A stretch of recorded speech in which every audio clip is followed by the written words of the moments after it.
Good afternoon, Mr. Chairman, my colleagues on the dais, and ladies and gentlemen.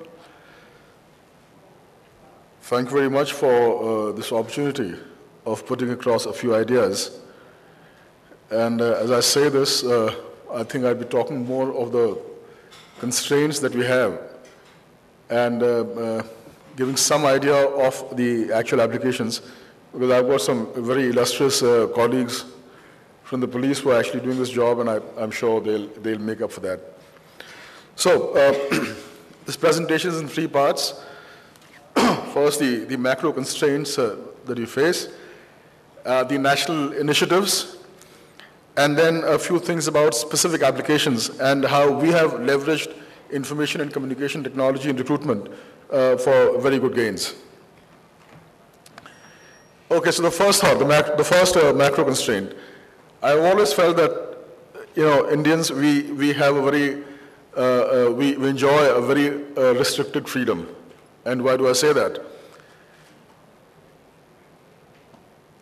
The reason is that, the transactional language for most formal things in this country, unfortunately, is a language which is spoken or understood even by less than 10% of the people.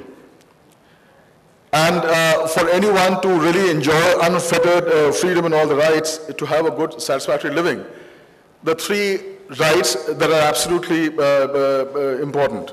One is the right to justice, the right to health, and the right to all the economic opportunities, and I'm sure there'll be no dispute on that.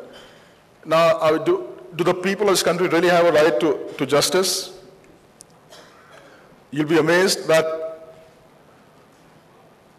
in the Delhi High Court, I think 2-3 years ago, one lawyer, one advocate, he put up a plaint before the High Court, before the learned judge, requesting that he could present his case in Hindi after about 60 odd years of India being free.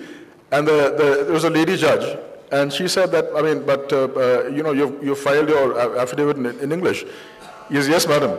If I hadn't done that, your court clerk would not even accepted my written petition. Now, the whole issue is that in the olden times, you had the Brahmin who interpreted what God was, and in today's time, you have the lawyer who really interprets what justice is. And so if the country is, and the poor people of the country is really stooped in litigation, endless litigation, and they don't know what it's all about, then, it's not a matter of great surprise. So the first thing is, unless, I have nothing against, and, there's nothing against English. I'm speaking in English, and, the language I'm most comfortable in also.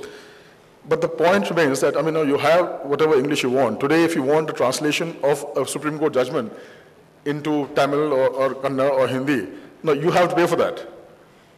If you present a document to the Supreme Court, you have to present the document in English, and you pay for the translation. Why should that be so? Let the court do it, let the government do it. If they want an English translation, fine.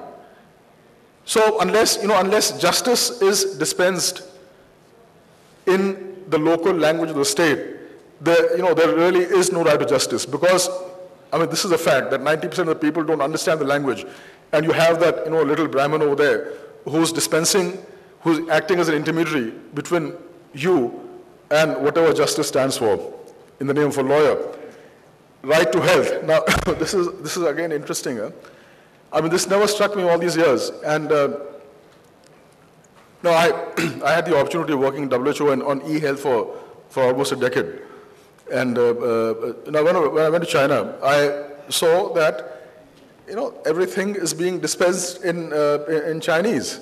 Prescriptions, medicines, everything, Now, back home in my own country, health service delivery is in a language which 90% of the people don't understand. It's only now in the recent years that you have even the medicine labels which just have Hindi. Not other languages are still not there, mind you. And even the English prescription that, all of us who are supposed to be educated, how many of us can we figure out really what's written there? You need the pharmacist to figure out what's there in the prescription. And if you happen to go to a pharmacist and you find somebody who is a local language speaker, what will he say? He'll say, okay, he'll open all the medicines, he'll say, Lal goli subah khana, neeli sham khana, and the chap takes him back,